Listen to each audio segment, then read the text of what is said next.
નમસ્કાર, ગુજરાત સિક્યોર ન્યૂઝમાં આપનું સ્વાગત છે। માનવતા સામે કાગડો, તલોદની આગે ઉઠાવ્યા ગંભીર સવાલો।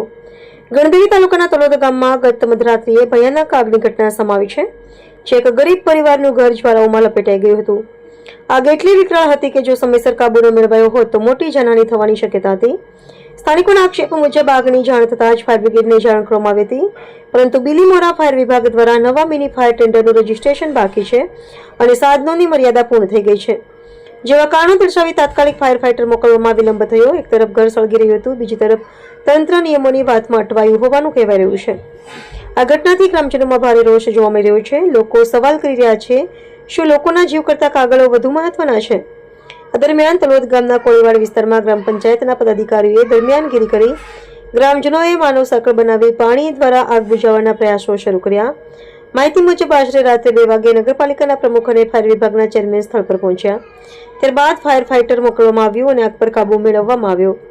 વિપક્ષ નેતા મલંગ કોલિયાએ આ મામલે પ્રતિક્રિયા આપી, તો જોઈએ અહેવાલ ભાવેશ રાઠોડ, ગુજરાત સિક્યોર ન્યૂઝ, નવસારી। તલોદમાં આગની ઘટનાનો ફાયર બ્રિગેડ પર કોલ આવતા અને આ ફાયર બ્રિગેડ ડિપાર્ટમેન્ટના પ્રમુખશ્રી, ચેરમેનશ્રી અને ત્યાંના સ્થાનિક લોકોએ અમને જાણ કરતા અમે બી સ્થળ પર પહોંચી ગયેલા હતા। એમનું એવું કહેવું હતું કે ભાઈ ફાયર બ્રિગેડ મોડો આવ્યો છે, પણ એવું ખબર એ લોકોનું એવું કહેવું છે કે ચીફ ઓફિસર સાહેબે ના પાડી, પણ મારું એવું માનવું છે કે ચીફ ઓફિસર શ્રી સરકારના પ્રતિનિધિ છે, સરકારના નિયમોથી એ બંધાયેલા હોય છે અને આ ગાડીઓના માટે 6 મહિના પહેલાં અમે રજૂઆતો કરેલી કે ભાઈ આ ગાડીઓ બધી આપણી 15 વર્ષ પૂરા થઈ ગયેલા છે, બહાર નીકળતી નથી, તેમ છતાં એ બાબતને ધ્યાન આપવામાં આવેલું નહીં અને જ્યારે એક ગાડી નવી આવી છે પણ એ ગાડીનું પાર્સિંગ ન હોવાથી એક ગાડી બહાર નીકળી શકી નહીં।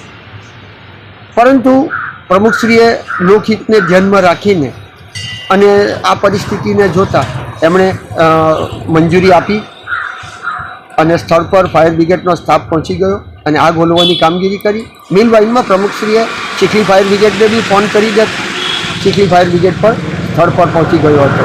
પણ એકંદરે અમને એવું લાગે છે કે ચીફ ઓફિસરશ્રી પોતાના નિયમમાં બંધાયેલા હોય એટલે એમણે ના પાડી હોય અને બીજું કે વહીવટીતંત્રને પણ આ બાબતથી જાણ કરવામાં આવેલી, પણ હજુ સુધી એના કોઈ પગલાં ન લીધા અને જ્યારે કૂવો આગ લાગી ત્યારે પેલો કૂવો ખોદવાની વાત આવી, એ પરિસ્થિતિ આજે તલોદ ગામે સર્જાઈ હતી।